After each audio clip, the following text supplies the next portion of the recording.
Hello friends, आज मैं आपको एक वाकया सुना रही हूँ। एक राजा को की सेवा से प्रसन्न होकर एक साधु ने उसे एक ताबीज़ दिया और कहा कि राजन, जब आप बिल्कुल निराश हो जाएं, आशा की कोई किरण नहीं दिखाई दे, तब आप इस ताबीज़ को खोलिएगा और इसे पढ़ना। उससे पहले कभी मत पढ़ना और इसे पहन लीजिए। राजा ने ऐसे ही किया।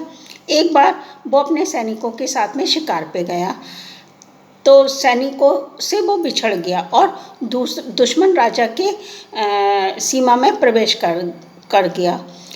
उसे दुश्मन राजा के सैनिकों के घोड़ों की टापों की आवाज़ सुनाई देने लगी। राजा भूख प्यास से बेहाल भागने लगा। भागते भागते उसे एक गुफा दिखाई दी जिसमें वो जाके छुप गया। अब वो सोचने लगा, अब तो मेरा अंत समय आ गया है, यहाँ से मैं बच नहीं सकता हूँ, ना ही कोई मुझे बचा सकता है।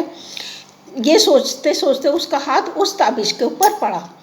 राजा को उस साधु की बात ध्यान आ गई तो उसने वो ताबीज़ को खोला और देखा, उसमें एक पर्ची थी जिसमें लिखा था, यह कठिन समय भी कट जाएगा। राजा को ये पढ़ के बड़ी शांति मिली। धीरे धीरे उसे घोड़ों की आवाज़ दूर जाती हुई सुनाई देने लगी और थोड़ी देर बाद कोई भी आवाज़ नहीं सुनाई देने लगी। राजा रात के समय गुफा से निकला और किसी तरह अपनी सीमा पे, राज्य की सीमा में सुरक्षित पहुंच गया। दोस्तों, कहने का तात्पर्य ये है कि जब भी कोई कठिन समय आता है तो आपको शांति से सोचना चाहिए और इस ब्रह्मांड पे भरोसा रखना चाहिए और कहना चाहिए कि ये समय भी, कठिन समय भी कट जाएगा।